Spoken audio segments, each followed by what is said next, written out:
In order to make a change from the intellectual conscious awareness level to having the experience, you have to become a different person. In order for you to make a fundamental change, get past this.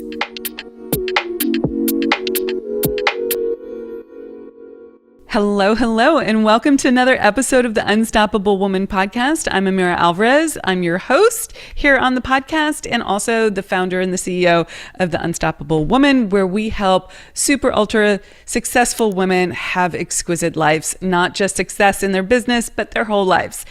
Okay, so what are we doing today? We have a series where I am coaching some entrepreneurial friends of mine, friends and colleagues of mine. And today is one of those episodes. And I am thrilled to have on the show today a woman that I call my friend. Her name is Jade Green, and I'm going to let her introduce herself in just a moment. And we are going to be doing a coaching call. So listen up. I hope you get a lot out of this. And Jade, welcome to the call. Thank you so much for having me on, Amira. I am terrified and excited at the same time. I love it. So can you, that's a good place to be. For the listeners, can you share a little bit about who you are and give them some context on your business so that they have a sense of who they're speaking to and the type of woman who is getting this coaching? Okay, beautiful. I think what will really resonate with your audience is the way that I kind of identify myself in the world. So I share with everyone that I feel like I'm equal parts tomboy, girly girl, and entrepreneur. And for some people, they kind of get a little confused about what's going on because you'll see me skateboarding down the street wearing a beautiful dress. You'll see me being hard-charging badass in business and like just really stepping it up. They say that I say I have a fluffy baseball bat that I tap my clients in the right direction of where they need to go. And sometimes I get back more fluff, less bat. And then I will finish for the day and I'll want to drop right back into my feminine and want to be looked after by the masculine and be able to sit into my feminine. And it's really that dichotomy of the personality that, sometimes the outside don't really get. So I'm hoping that this story is going to resonate with the type of women that you work with. In terms of what I do in the world though, I am a high performance business coach. I'm more identified as a consultant because I'm more of a person that comes in and fixes the people problems for fast growth businesses so that they can grow sustainably. So if they're struggling to attract world-class talent, retain their superstars, or maximize the productivity and profitability out of each of their people, then they bring me back in to look at those areas. So I get to be really juicy in that because I can look at the whole human within someone. So you'll hear me talk a lot about like, who is the human inside of the person that's doing things. So that's a little bit about who I am. Okay. I love it. So fantastic. And I think that is a great description of you. And I know that a lot of the women who are listening will really, really resonate with that because so much of the time we have to show up in our masculine to sort of get the work done, be on target, be on track, be focused, be disciplined. And we can run circles around so many people when we're in our sort of uber competent, uber masculine side. And then you get home and you're like, oh, what happened to the rest of me? So that's a conversation we've had a lot on this podcast. So hopefully the listeners will be like, oh, yep, I recognize that. So, okay.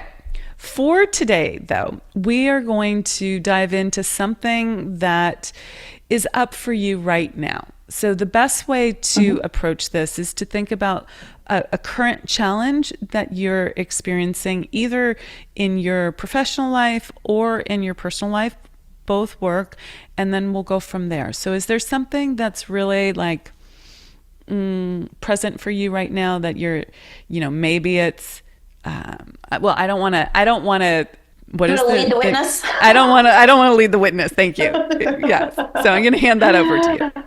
Okay. So what comes up for me when you say that, you'll also, audience, if you're watching, you'll see me look off. If you see me look off, I'm getting downloads. So I'm not looking at other people. I'm getting a download from somewhere. And the words that were hitting me from over here was slow down to speed up, slow down to speed up. But then from directly above, it was, talk about the fear. So the fear is using my story in my work, and it is leaning back into being a more holistic coach rather than sorry, Miranda, you might make. But we said we're not going to make me cry till later. More into being a holistic coach, less of a business consultant.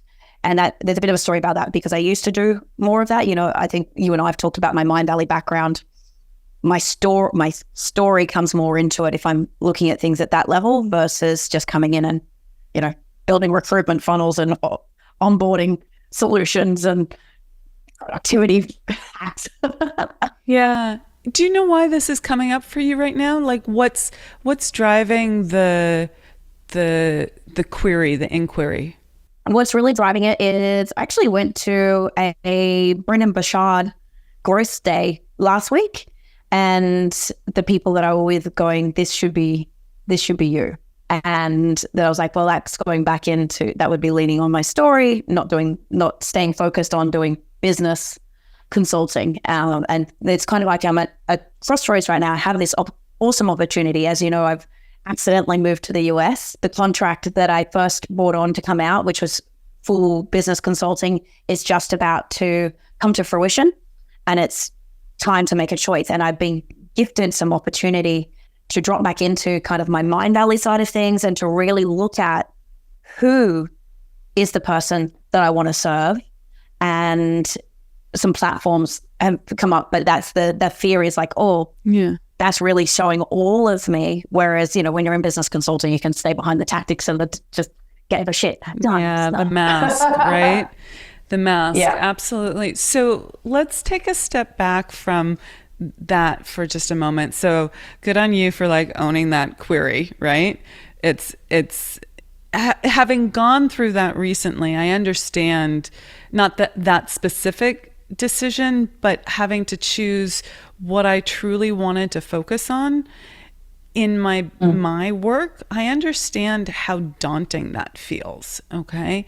So the place that I'd love to start with you here is when you think about your greatest desires in life, not the practicalities like, is this business going to work? Is this what I really want to be doing? We could get there. Okay.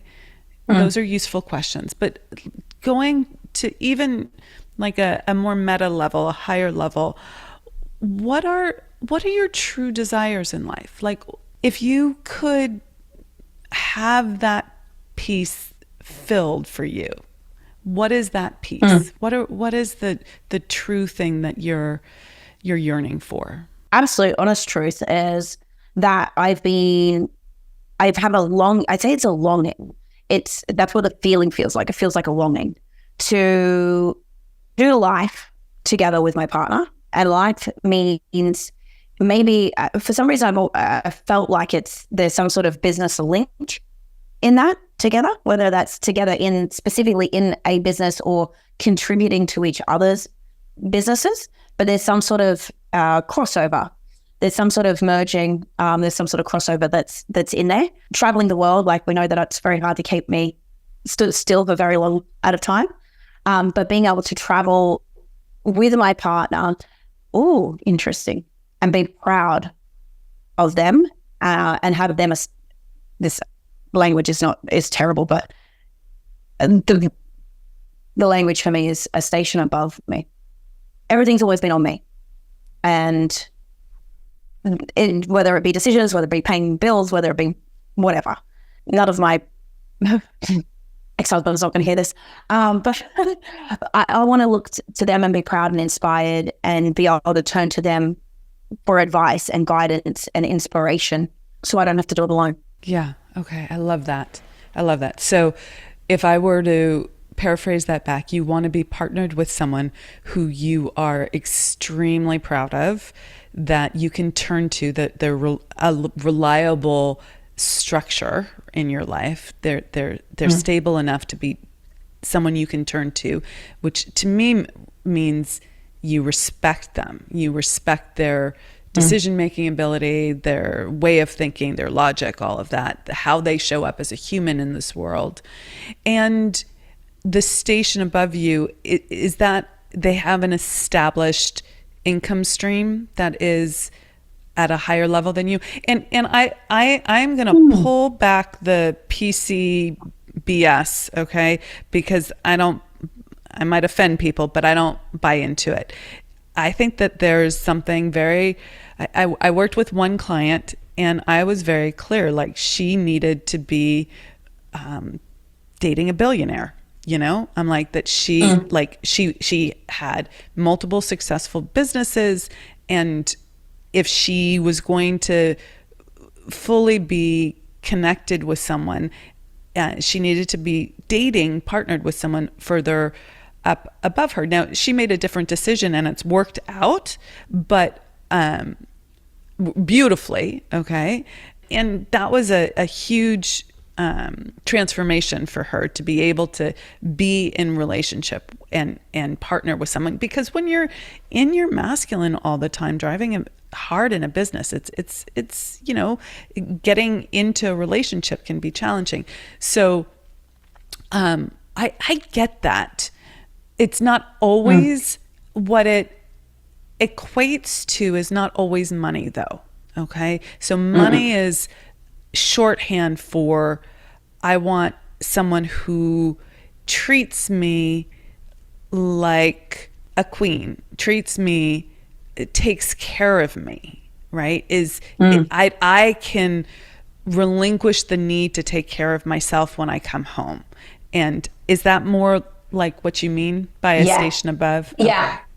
A station above it's probably more about how they see it as well, in terms of, I don't want to default. Like if I tell you the decision is yours, just make the decision. I don't want to be defaulted to. I want to be able to ask for advice and not second guess, like do they actually know what they're talking about? Have they ever researched it? Like that they, do you know what I mean? That I'm confident in the advice that they've gotten, they've walked the path. It is also about the way they look at worlds. And I like the queen thing because I always say I want to be the queen to my king. I don't want to feel like if something happens, I'm going to have to be the one that get out there and make more money to pick up the pieces or pay for the things. And I like living my epic lifestyle, and I find it very unattractive if I'm out doing things and my partner is nickel and diming over the price of how much the freaking sashimi is, or do you know what I mean? I don't want to be having to like, oh, don't worry, babe, I'll get it because I want to eat the sashimi.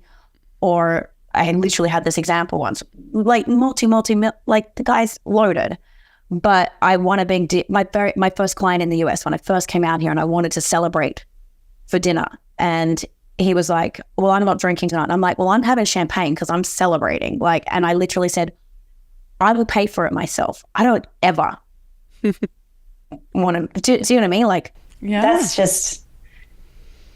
Okay. Yeah. So you're very clear. What's stopping you from having that?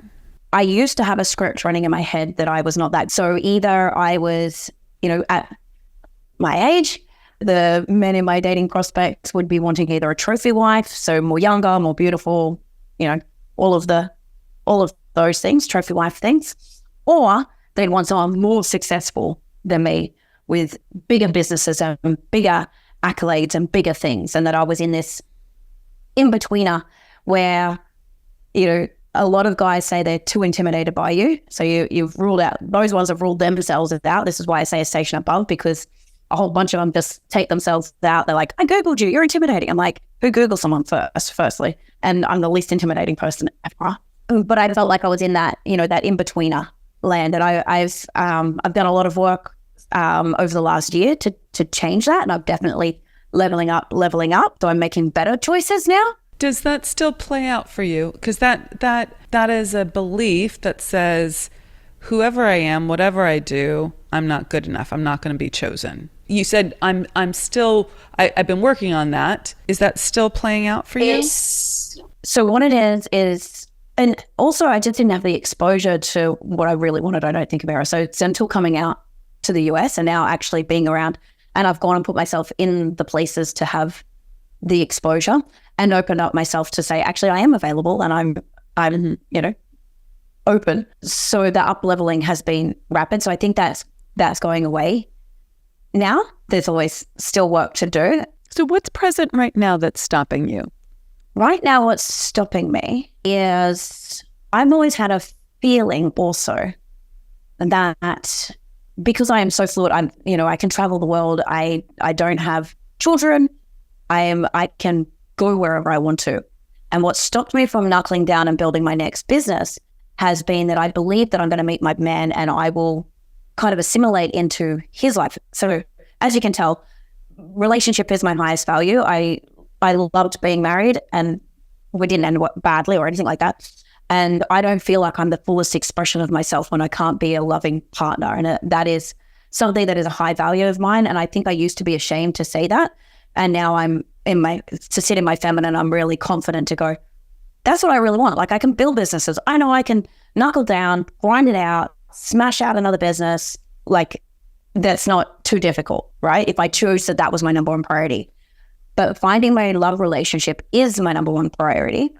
And which has hindered me on knuckling down to build my next business and to scale because I don't want to pick a location and grind, and I don't want to go too far back into my masculine and focused and not be open to possibility.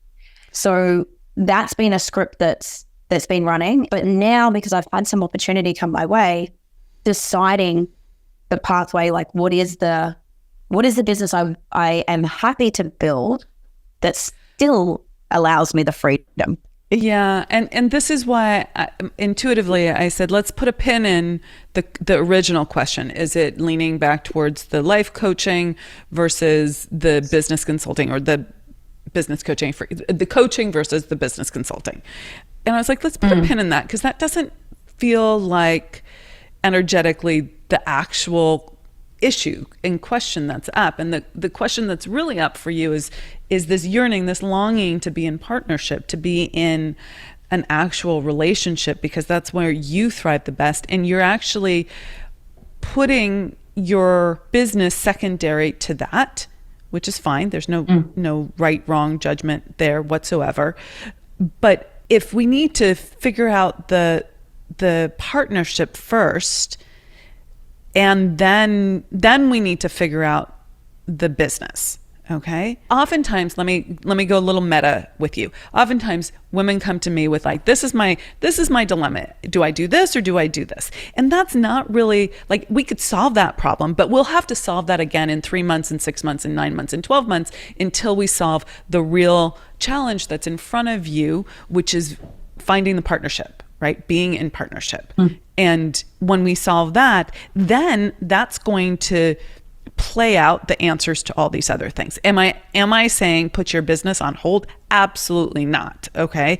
Don't do that. But I don't know that now is the correct time to make a big shift from business consulting to coaching, if in fact what you really want to do is let's leave the business consulting going as is. It's jamming. You're doing great with that. And let's find the partnership and see how that unlocks all these other things in your life and your business, right? Does that make sense? Just for clarification, like it wouldn't be a full switch. I'd stay in business and like I'm not going full life coach to be a complete split.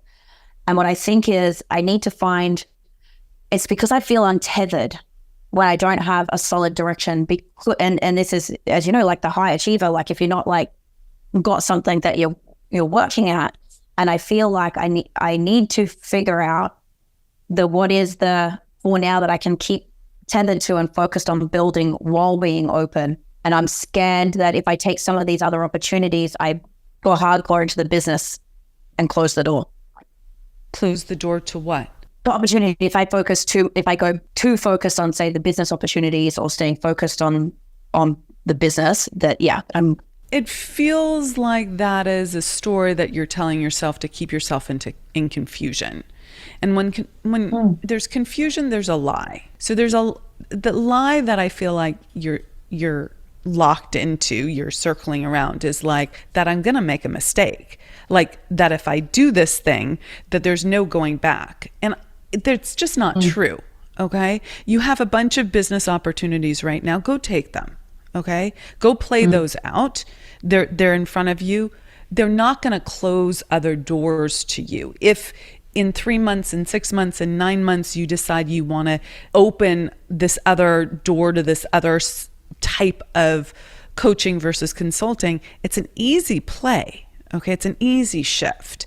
Right now, it feels like it's a distraction from building a relationship, going in and manifesting, creating, drawing in, attracting the relationship that's going to have you thriving. Do you disagree? No, I don't disagree.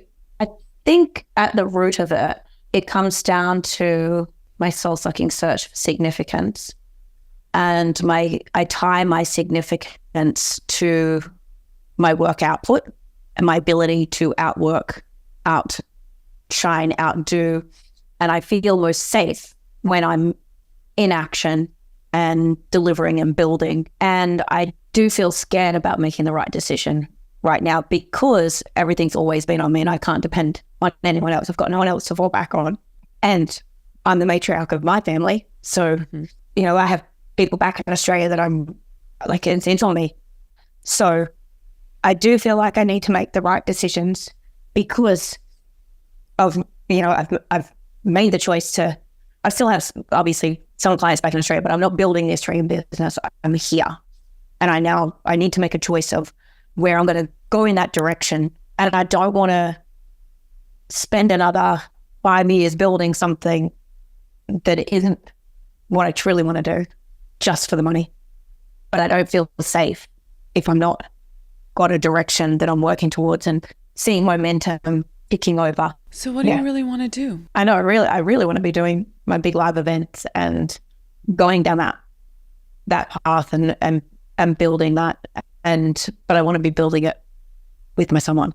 So let's go make that happen instead of some temporary placeholder. Okay.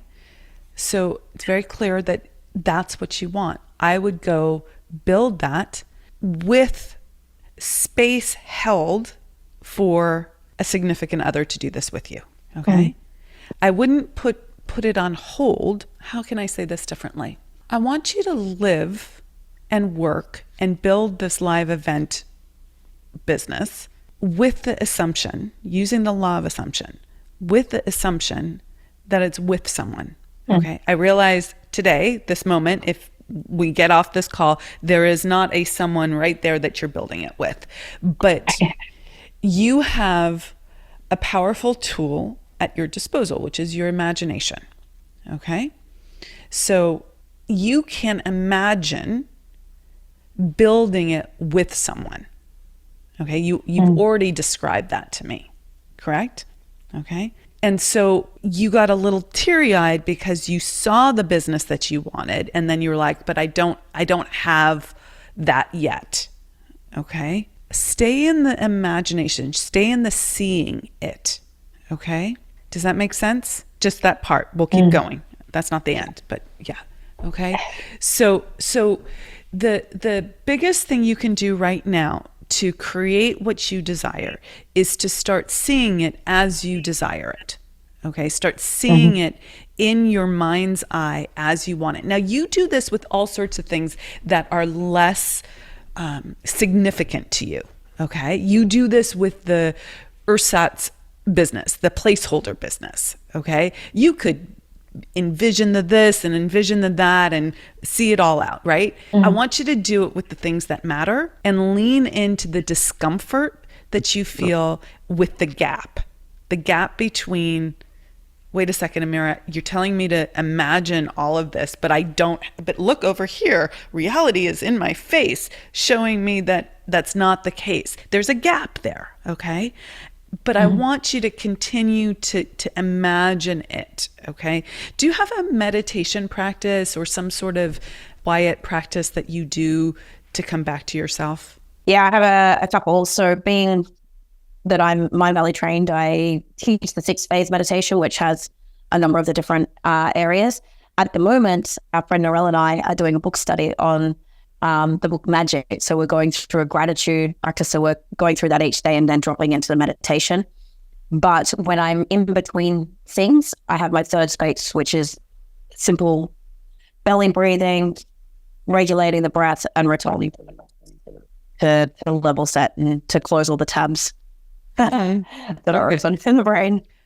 Okay, great. I love it. So what I'd love for you to do is that when you do your presencing practice, when you do whatever brings you back to a grounded, connected, whole, open space, I want you then to segue into imagining the business and the life with this partner. Okay. I love to do that pen to paper. Okay. I like to do it writing so that I slow down my brain enough to get it out and I'm not distracted by lots of different thoughts because, even in my best meditations, there's that thought, right?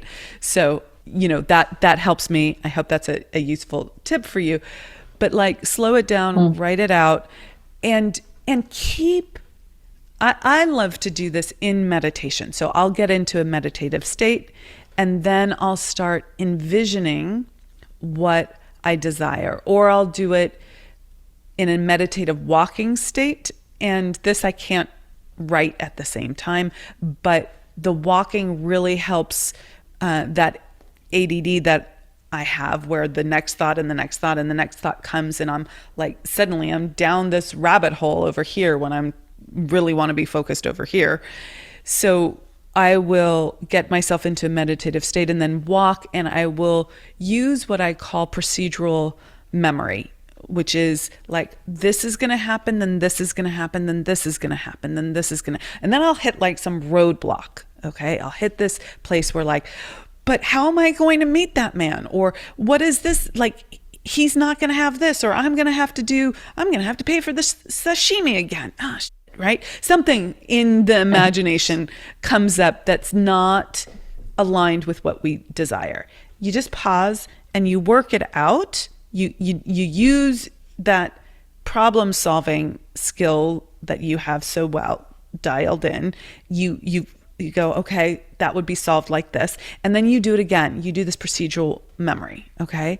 And you play it out and until you see the whole thing coming into clarity. Does this make sense? Do you understand what I'm saying? Mm-hmm. Yeah. Yes. Okay. So what this does is that it sends a directive to your subconscious and it's oh, this is where we're going. This is who I am and this is how I'm living.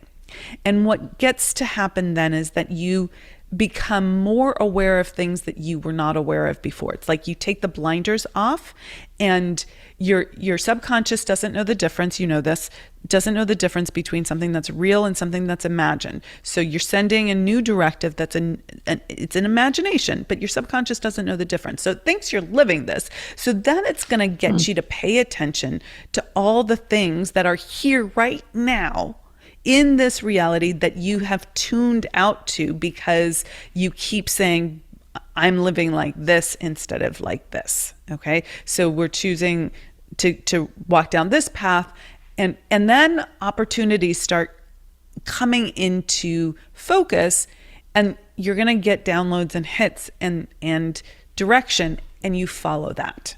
Okay. Let me pause there. Make sense? Makes perfect sense. Okay. So, because what I heard there is make the unfamiliar familiar.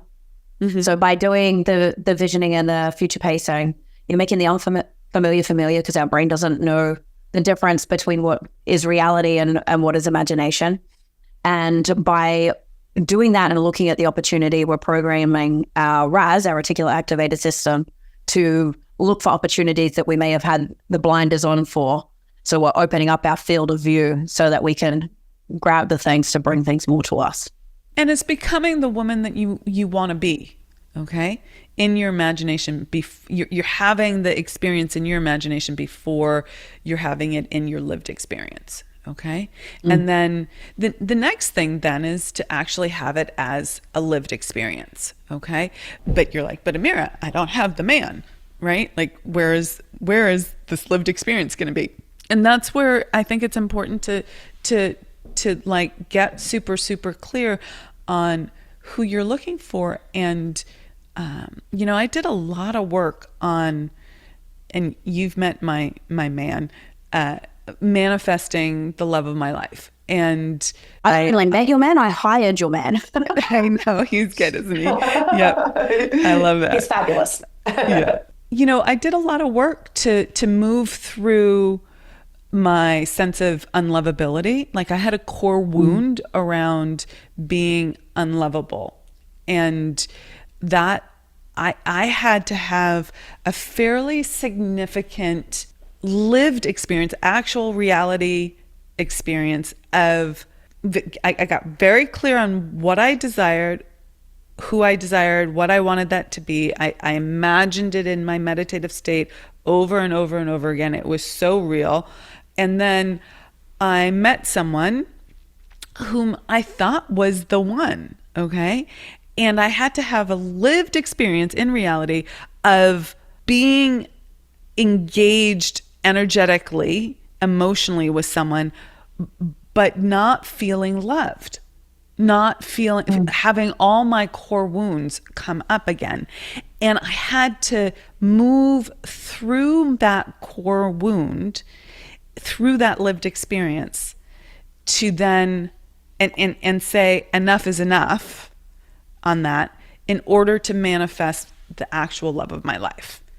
And I wouldn't have been able to manifest this amazing, exquisite relationship that I'm incredibly grateful for living and having and experiencing, if I hadn't gotten clear on exactly what I wanted, set that worthiness scale high enough, if you will, in my lived imagination, in my meditations, and then been confronted by a choice in my real day-to-day 3D world that said, are you going to succumb to this? Are you going to lower yourself to this level? Or is this okay? Is this worthiness level okay? And I tried to justify it, always to, I don't know what that expression but like all the different ways. Okay. And it was months of trying to justify it. And finally, I moved through it. And the moment I moved through it, I saw James. If I hadn't have made that choice, if I hadn't have moved through it, I wouldn't have seen the opportunity. It just, as great as he is, I would not have recognized it. I do think that you already know what to do with your business. Back to that key phrase that I used before of when there's confusion, there's a lie. Okay. So I think you actually do know what you want to do. You just articulated it. Start moving in that direction. Be the fearless woman that you are, even though you have people relying on you. I get that. Okay. And that's sort of like, you have to choose what you want. Like, the universe is always asking you, like, what do you really want? Will you accept this over here? Okay, we'll give you this then. Okay. If you say no, I'm going to put a demand on the universe, right? No, this is what I accept. Then I'm not saying that, things fall from the sky miraculously, instantaneously, but you get what you want with persistence. Okay. And you'll be so much happier than doing some sort of false, stand-in business for yourself. And one last thing, you said something that I thought was really important, that you don't feel steady. And I don't remember the exact words that you used, but you don't feel steady unless you're building something, unless you're achieving something. Yes, I get it. Big, happy. This is a truth. And what if you chose what you were going to build, this live events business, and started building that, but with a quietness that allows space for someone else to join you in it? Yes, I think the limiting belief is if I go down either business path, picking and go hardcore at it, that it shrinks the space, doesn't give me the freedom to be able to up and go where I want to go, when I want to go. So obviously, doing what I do now, not easy, but it's easy for me, and I have flexibility and freedom. Like tomorrow, I'll go into Josh Retreat and I'll run clients calls from there, and then I'm going to Austin, and then I'm speaking in Dallas, and then I'm going to the Indy 500 to sit at the finish line, and then I'm going to Barcelona, and I have, because of the consulting that I do and project-based work, I can do that. So when someone invites me to go, I can go.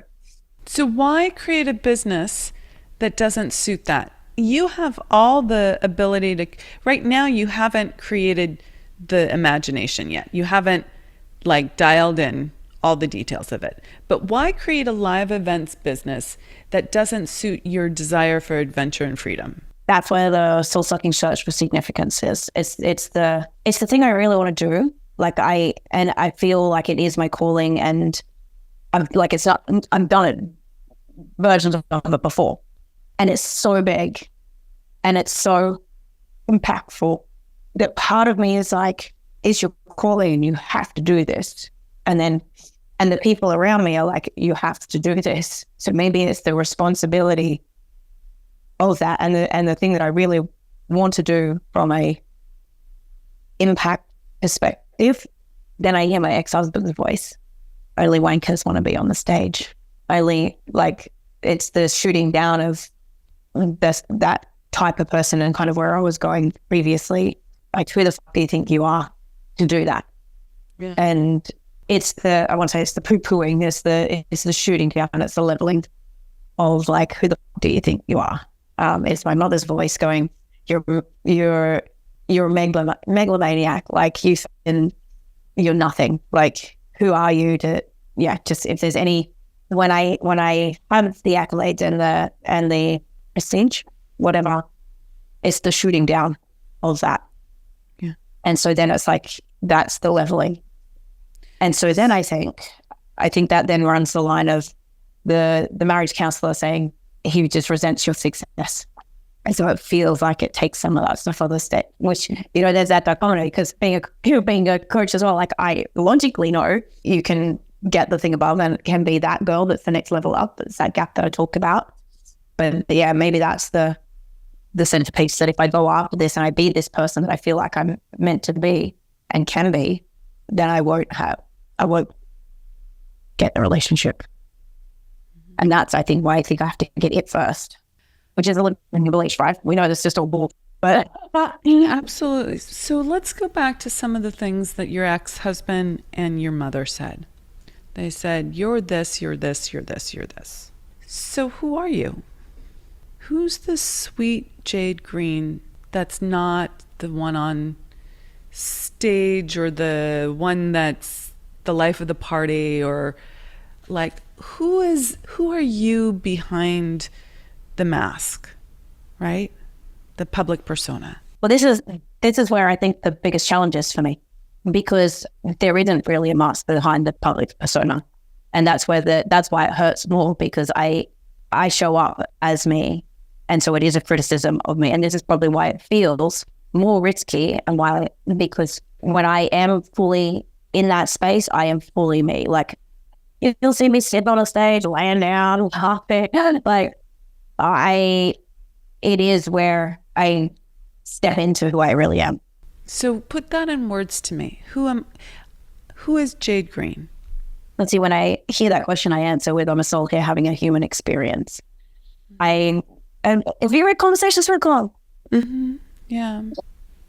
So I was in a workshop with Neil Donald Walsh, and we had to write our letter to God. And because I've had all this, you should be, all the things, but I wrote my letter to God, and I'm like, am I really supposed to step onto the stage and do this? Or is this ego? What is this? And it came back and said, vagina light on. I have to have the light shine on me so that I can shine the light for others. So why aren't you listening to God? You've seen behind So the curtain in many of his- wait. Hold on 1 second. Why are you listening to your ex-husband and your crazy mother and not God? Because that's what you're doing, Jade. It's one thing to get the message, which you received, you heard, you asked, you heard, you got the message. And it's another thing to actually live it. You asked, you got the answer. You got to live it now. What authority are you going to listen to? It's time to stop giving your authority to people who you don't respect.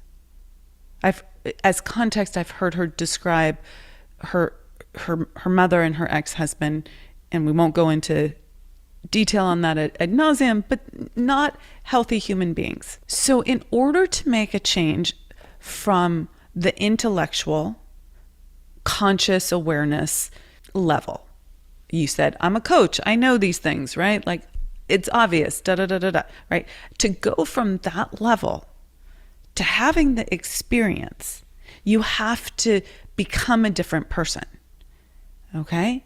You can have the intellectual understanding, but until you make a different decision and live differently, which means leaning into faith, into trust, into the unknown, okay? The uncertain areas. Till you do that and live through it, you will continue to be the old Jade Green who gives her power away to people who define her poorly, okay? Instead of the Jade Green that lets her own divinity define her. And 99% of the world will never follow this advice, Jane, okay? Never. But in order for you to make a fundamental change, get past this, you have to choose in favor of the truth you know to be true. And at several times in this conversation, you have very clearly, and I can feel the difference in the energy when you speak about it, claimed your truth. This is what's true. This is what's true. This is what's true. And the way to actualize that truth is to live it. Now that seems like, which comes first, the chicken or the egg, right? Like, how do I live it if I haven't lived it already? Well, you have to start living it. First, you can live it in your imagination. Then you'll get ideas about different things to do that will land in the lane of this fully actualized woman who's living in her truth. And then you have to do that. Okay. You have to say the scary thing, make the scary decision, whatever it is. Okay. And then you become that person step by step by living into that. But not by there's if you're waiting for someone else to give you permission or to say, I am the authority that's greater than you to make this decision, I say, come on already. Okay. You're fucking brilliant. You had a conversation with God. You got the message. Okay. Like it's like, you don't need someone to decide for you. You don't need a pro-con list. You already know. But it's about owning that, truly. How you doing with that? Yeah, it's quietening the chatter in terms of believing that it's a calling versus where I've been told it's ego. What would you say if I asked you never to tell that story again? Like to yourself, to repeat to others, like I was told that it, like wanting this equals this, right? That story. What if you just never repeated that? Because when we repeat things, we reinforce them and bring them from the past into the present. Okay? We recondition ourselves to, oh yeah, that, oh yeah, that, oh yeah, that.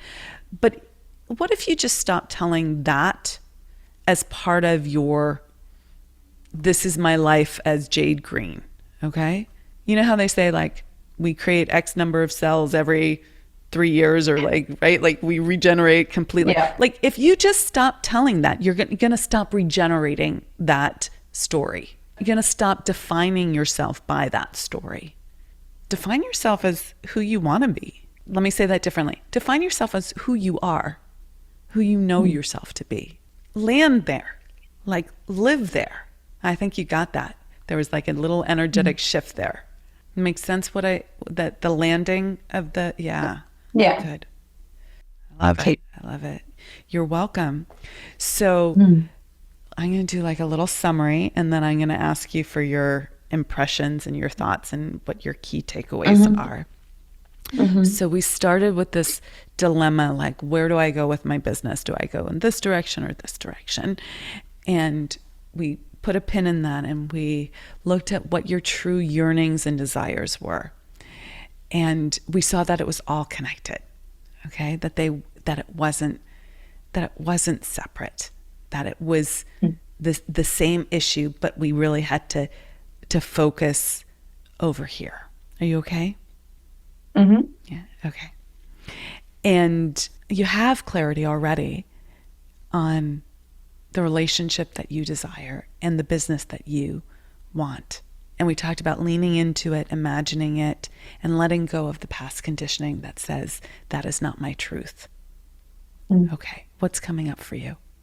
It's something circling back to you saying it's the lie that I'm telling that's allowing me to, I think, stay confused.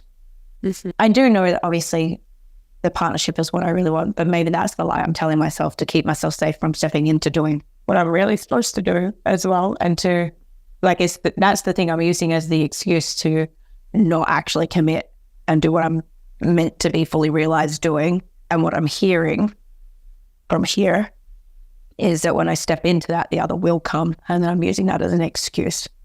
100%. It's not put my business on hold until I get the relationship. That's bullshit. Okay? No. But neither is it don't create a business that I couldn't partner with someone in. Okay? Okay? It's imagine my whole life exactly how I want it and start creating that. Okay? The parts will fill in. And I know that you will meet the person you're meant to be with, right? As you live into this person. He's not magnetized and attracted and vibrating to the Jade Green who's showing up confused right now. Okay? Well, the part of the story that I may not have told you is I may have already met him. I am dating someone, but and let me say it differently so it's super clear. The partnership, the love of your life, the forever, whatever that is going to match when you step into the truth of who you are, which means stepping out of the confusion and owning what you really want. When you own what you really want and you don't deflect it and you don't say, well, maybe I do this for a little bit or that or whatever, or like get into the spin. When you really own it, either this man that you're dating or a different man will step up and match you at that level. Okay? But it's a different level than where you're vibrating at right now. Does that make sense? Yeah. What you want is here, where you are is here. If you're listening via audio, I'm showing a vertical gap, okay? And you need to get on the vibration of the life, the exquisite life that you desire. And you know who that woman is. You tap into her so quickly. Just do more of that and let go of any, like when you feel yourself in that confusion, in that spin, just pause and go, wait a second. That's not my truth. That's not true. That's not who I am. Who am I? Come right back. Do that again and again and again. You'll step out of that. Okay? Can you feel the difference? Can you feel that? Yeah. Great. Yeah. Yeah. Good. Yeah. Good. For those who those who can't see me, the grounded. Yeah. What did you say? For those who can't see you, what? The regrounding, the body language shift. Yeah. Yeah. I just know that absolutely, Jade, like without a doubt. Okay. That next level of grounded power, that captivating power that you have inside of you, when you ground into that, when you own it, when you really truly own it, it's magnetizing. But you have to do that at a different level than the place that you're playing at right now. Okay. Yeah. And you have to believe that you're worthy of it too. Okay. And that's not just an intellectual concept. It's a lived experience of it. It's an embodiment of it. And that is in those moments when you're in the either you're remembering an old story or something's popping in, it's like, actually, this is who I am. Okay. It's a claiming of it in that moment. I love it. Any last thoughts before we wrap up? I think just the last thoughts to reiterate for the audience is, for me, it's a remembering, but probably the thing that I think would have the most impact on your audience as well is that making the unfamiliar familiar, the really thinking through in vivid color and seeing the detail so that you can program the RAS to look and hear and realize the opportunities that are there that we sometimes have our blinkers on and closed to. So I think that process you gave of, it was a different language. Can you give me that language again about the procedural memory or the... Yeah, I use a couple of different ways of talking about this. So I think procedural memory is really interesting. Usually it's used as a way to build a new habit. Like if I want to start being a runner, okay, the night before I'm going to take my shoes out, put my running clothes down, I'm going to set my alarm, I'm going to wake up at I'm going to drink that glass of water, then I'm going to get my clothes on, I'm going to grab the dog, I'm going to go down this path, I'm going to make sure that like I have my jacket with the fluorescent glow on, like you're checking all the boxes, right? And it's procedural, right? It's one thing after another. It's an order. And you lock in the whole procedure, not just I went for a run. Great. Okay. You lock in the steps that got you there. So the sequence. You're sequencing it for your brain. Now, the challenge here is that when we're manifesting, God knows how this is going to come through, right? You cannot sequence every last little detail. Okay. But you can sequence how you're showing up in this world. Okay. So I get up in the morning. Every morning I meditate and I call in my vision of my live events business and my man and whatever it is, right? You do that. Then I do this. Then I live like this. When I work in my business, here's how I'm living. Here's my truth. Here's how I am on stage, right? This is how it, right? And you can do little snippets of like, this is the procedure. This is what I'm doing. And you lock that in.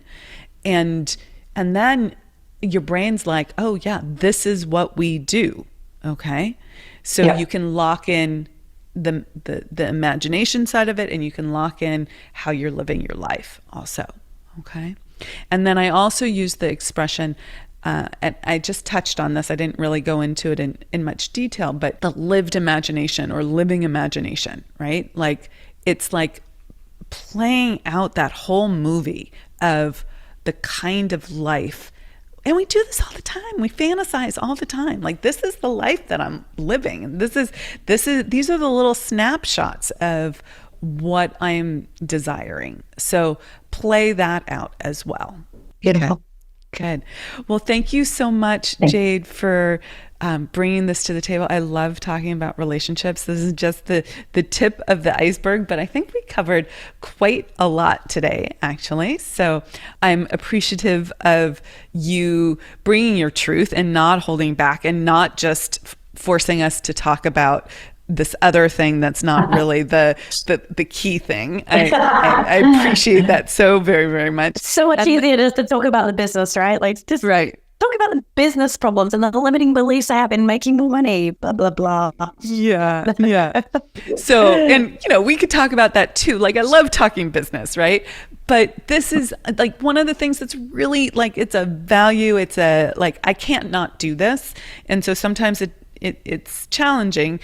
If I see that there's a bigger issue or a different issue, like I'm not going to waste anyone's time talking about the thing that's not the real issue as far as, my perspective. So where can people find you if they want to follow your journey, learn about your lived experience, your live events, or your business consulting that you're currently doing? How do they find Jade Green? Probably the best way to follow my journey and sort of get exposure to what I'm doing on a daily, weekly basis is actually LinkedIn. So, but my handle is the same there, and it's also my website as well. So THE Jade Green. So if you go to LinkedIn, you look up the /that. My website is also that, and it will lead you to the company site as well. But that's where I'm sharing, like every Wednesday, I'm pushing myself to put out there. If you really knew me, you would know story. Where I'm sharing the inside of me and also how that compounds and can affect people that are business leaders and running companies as well from a lived experience. I love it. I love it. So everyone go check her out on LinkedIn, and we'll put her link to LinkedIn in the show notes as well. Thank you again, Jade, for doing this. I am so grateful for that. And for those of you listening, please let us know what you think of this episode. Do you relate to it? Have you come across the same sort of blocks and issues? Please comment wherever you're listening to this. I read all the comments, and I'm grateful for them.